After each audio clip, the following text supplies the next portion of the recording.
Ne gözlüyorsunuz bak bu işin qaytarılması? Bilirsən, bu prosesdə Leyla xanım həyatını itirə bilər. Onun vəziyyəti çox ağırdır və o açıq aydın orada görsənirdi. Mən ötən dəfə məhkəmədə də iştirak etmişəm, demişəm. Bu proseslə birinci Leyla xanıma və Arifə qarşı çox böyük haqsızlıq olub. Bunun hüquqla, qanunla heç bir əlaqəsi yoxdur. Bunlar siyasi mülahizələrlə həbs olunurlar və ümumiyyətlə Leyla xanıma bu həbsdə saxlamaq olmaz. Onun xəstəliyi kifayət qədər ağır xəstəlikdir.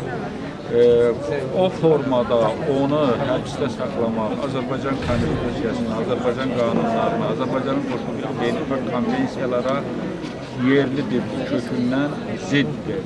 Bunlar heç bir cinayətin sahibi deyirlər. Onların yeganə cinayəti bu ölkənin namuslu vətəndaşı olmaqdır, təsdiqkeş vətəndaşı olmaqdır. Onlar öz üzərinə düşən görəvi böyük namusla, vicdanla, ləyaqətlə yerinə yetirən adamlardır. Və təəssüf edirəm ki, belə adamlar hakimiyyətin repressiyasına məruz qalır.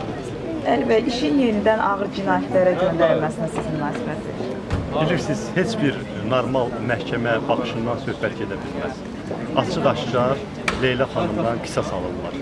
Minlərlə Azərbaycanlının hüquqlarını qoruduğuna görə Azərbaycan hökuməti dünya miqyasında ifşa edib, bütün əməllərini dünyaya çatdırdığına görə hazırda Leyla xanımdan qisas alırlar və onu faktiki bizim gözümüzün qabağında, bax biz müasirlərin gözünün qabağında onu məhv edirlər.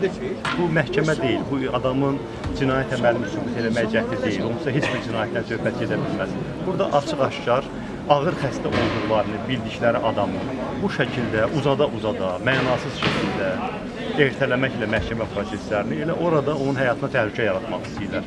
Leyla xanımın həyatına təhlükə çox böyükdür və Azərbaycan hakimiyyəti bilməlidir ki, Leyla xanımın həyatına görə məsuliyyət daşıyır.